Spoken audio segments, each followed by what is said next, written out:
इस इनहिबिटर्स का जो है वो कर लिया था, इंट्रोडक्शन कर लिया था और उसकी वर्किंग कैसे होती है ये भी देख लिया था। अब हम लोग ना कैपोप्रिल जो है उसको देखने लगे हैं। ये कैपोटेन के नाम से आती है। फ़र्स्ट एड टैबलेट सबलिंगुअल इसको देते हैं और 20 से 30 मिनट में ये 20 से 30 ऑफ HG जो है वो ड्रॉप करती है। बट इसका जो सबलिंगुअल यूज़ है वो समवट अब पाकिस्तान में जो है वो समझा जाता है कि नहीं देनी चाहिए। बट इसमें ना एक कंट्रोवर्सी है। There are the some people जो कहते हैं दे सकते हैं and there are the some people जो कहते हैं नहीं दे सकते। But as a pharmacist it's my personal opinion कि नहीं देनी चाहिए। इसका ओरली इफेक्ट ज़्यादा आता है as compare to the sublingual.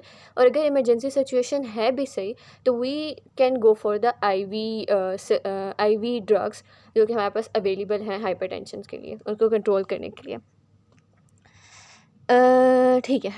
उसके बाद अगर फिर भी इमरजेंसी सिचुएशन है तो उसको यूज़ किया जाता है। प्रेजेंट ओनली ओरली ब्लॉक करती है एस एंजाइम को। सो जो हमने पहले पढ़ा था कि अगर एस एंजाइम ब्लॉक हो जाता है तो एंजियोटेंसिन 1 जो है वो एंजियोटेंसिन 2 में कन्वर्ट नहीं हो सकता। 70 से 75% जो ड्रग है वो एब्जॉर्ब हो जाती है। आपने ड्रग ली, वो अबाउट 70 से 75% क्या होगी कि एब्जॉर्ब हो जाएगी। अनचेंज इन द यूरिन, अब ये जो रिलीज़ होती है जो बॉडी से एलिमिनेट होगी इन द यूरिन तो वो अनचेंज फॉर्म में हो जाती है। Food interfere with its absorption, ये उसकी जो है ना ड्रग की फार्मो को काइनेटिक्स बताई हुई है।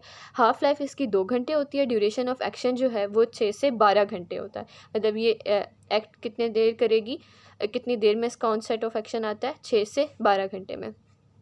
BP कम करती है।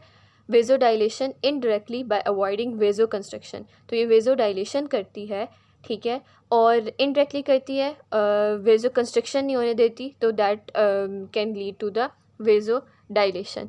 पेरिफेरल रेजिस्टेंस इसकी कम है, कोई इफेक्ट नहीं होता कार्डिक आउटपुट के ऊपर।